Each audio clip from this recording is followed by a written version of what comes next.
Alright then people, we're back for another one. So back day, back for back, you know what it is. And this one here is probably the first video that I've done a voiceover for where I've actually trained back in this gym. So the first one I did was at Sanctuary Gym in Durham, so a bit of a different setup.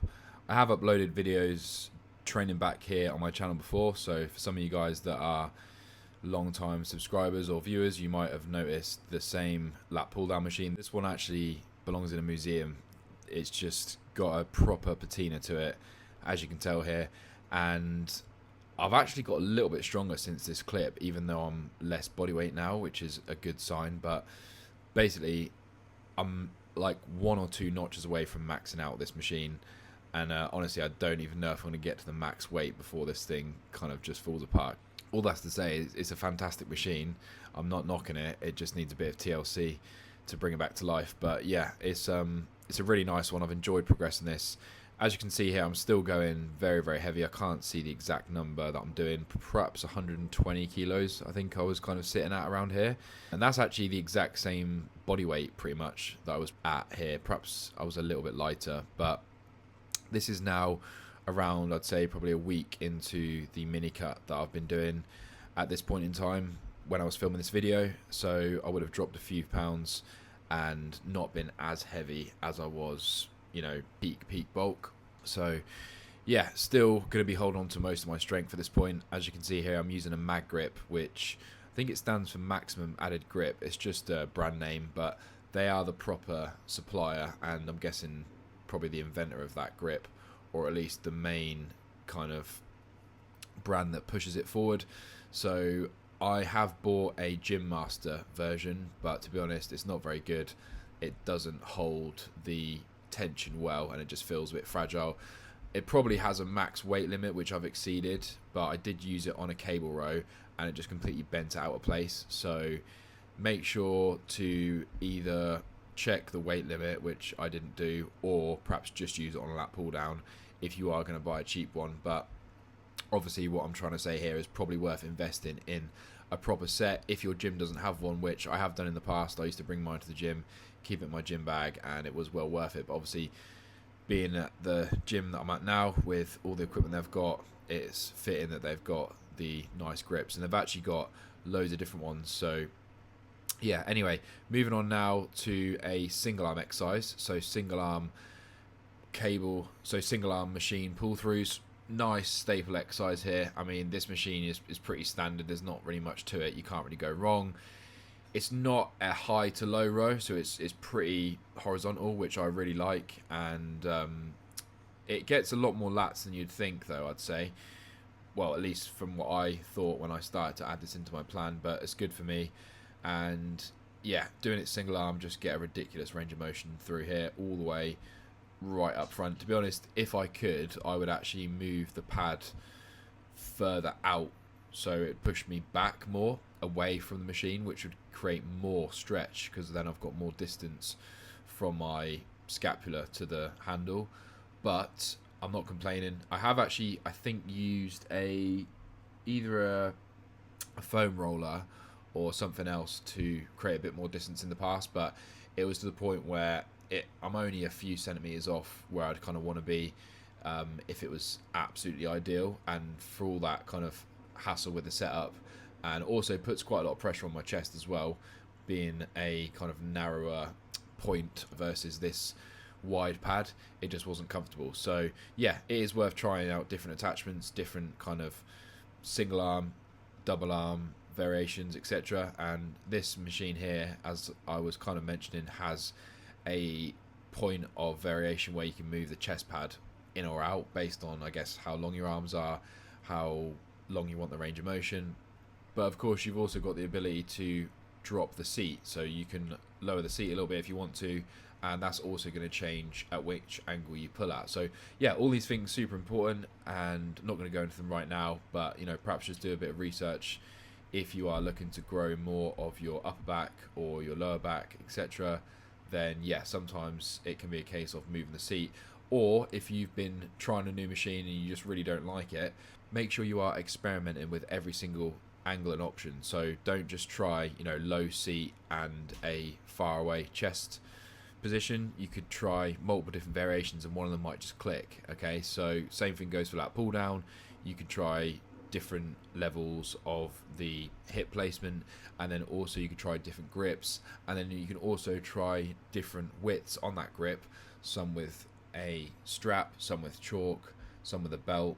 So yeah, just tips and tricks there to mix things up and make sure that you're not completely eradicating an exercise from your plan when it could be really useful for you. So unfortunately for me, I have got quite long arms, which means that yeah, a lot of exercises, a lot of machines for back don't feel great, and that is just the honest truth. But I do often find a way around it, and when I find one that I like, I'm quite happy just to stay on there for a while and really get that volume in. So seated rows here, obviously single arm takes quite a while, which is the only downside, but I don't mind doing that. I think it's worth a lot for me to do that in my plan, and it actually pays off. Whereas, you know, if I wasn't seeing the benefits, if I wasn't enjoying it, then I'd perhaps just think about opting for a sort of standard double arm exercise. So now you can see here I'm doing a single arm pull through, but the angle that I'm pulling at is just completely different, and this is just pure lats.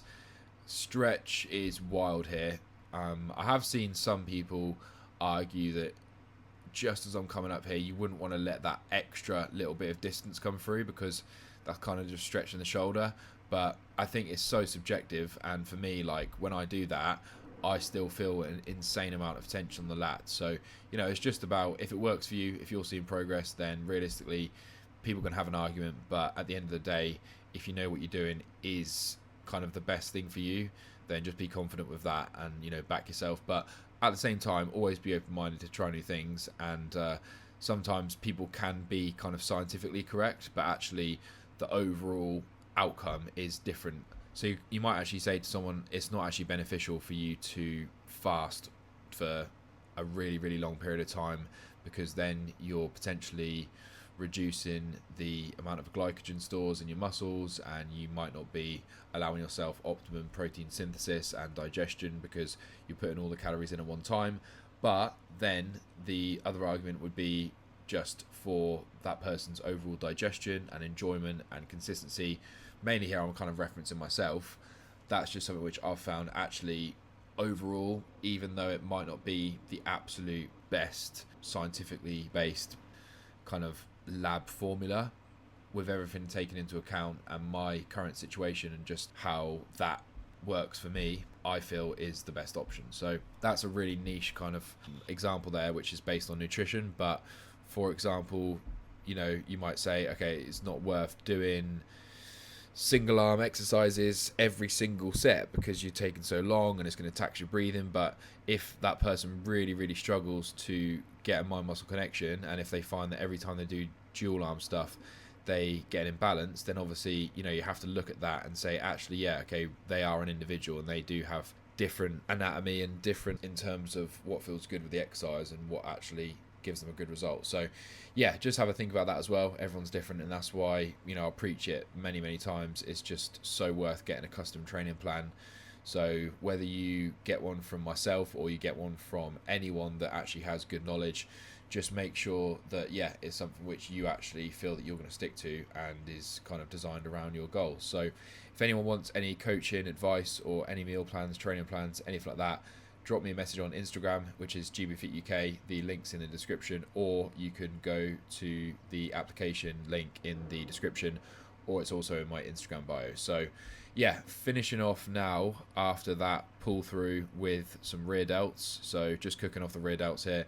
Bit of a boring exercise to film really, so not going to have loads and loads of that in here, but I usually do loads of volume here. So with this one, I'll typically either do kind of 3 to 5 sets where I try and keep the weight at a certain level, and I kind of start off at 15 reps and then taper down to, I guess, kind of a bit like 15, maybe then 13, maybe then 12, maybe then 10, and then 10 again. Or I will actually just do a set, only have a really short rest period, so, well, for me, kind of a minute to 90 seconds, then drop it, go again, then drop it, then go again. So it just depends how I'm feeling. But yeah, that kind of works for me, and I find that if I vary it a little bit that way, then overall the burn's still good, the DOMs are good, and I actually manage to progress. So yeah, that was pretty much the entire session. As you guys know, I don't film every single set, but I just get the kind of first 2 heavy ones in there, and pretty much just try and show you how the intensity was, where my strength is at, and yeah, just document what the basic overview of the workout was. So now just doing a little pose down. As I've said, most of the water weight and the glycogen, the food in the gut, would have completely come out of the system now, because this is probably a week into the diet. And honestly, looking at this physique here, it is actually pretty cool to see. And sometimes I think I'm a little bit too harsh on myself with how much body fat I think I had at this point in time, because actually looking back here, you'll see I'm not actually that kind of fluffy, I guess is a nice way to say it. Definitely still way heavier than I was.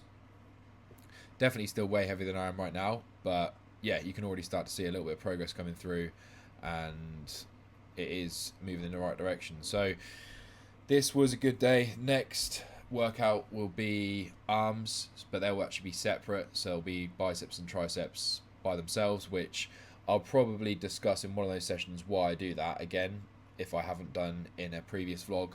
But it pretty much just comes down to focusing on something more and not doing it with a bunch of other things that are going to take away your focus and your energy. So that can be put into any aspect of life. You know, if you're gonna do a meal prep, if you just spend kind of one part of your day just focusing on getting everything prepped and getting everything weighed out and planned for the next few days or for the week, versus just kind of stopping off at the shops every now and then and grabbing a few bits and then being underprepared, then you can have a completely different outcome. So yeah, I guess typical kind of quote being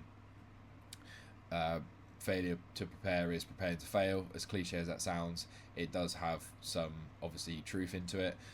And yeah, so I'm waffling now, but that'll be the end of the video, guys. And I think in the next one I'll also probably do, so I think in the next couple of videos I'll probably do a rundown of some of the different foods that I'll eat when I am cutting versus when I'm bulking, because it doesn't change a huge amount, but there's 100% some staples which stay in and some which are completely removed from the diet. So that'll probably be interesting for some of you guys to see if you are in that current situation of bulking or cutting.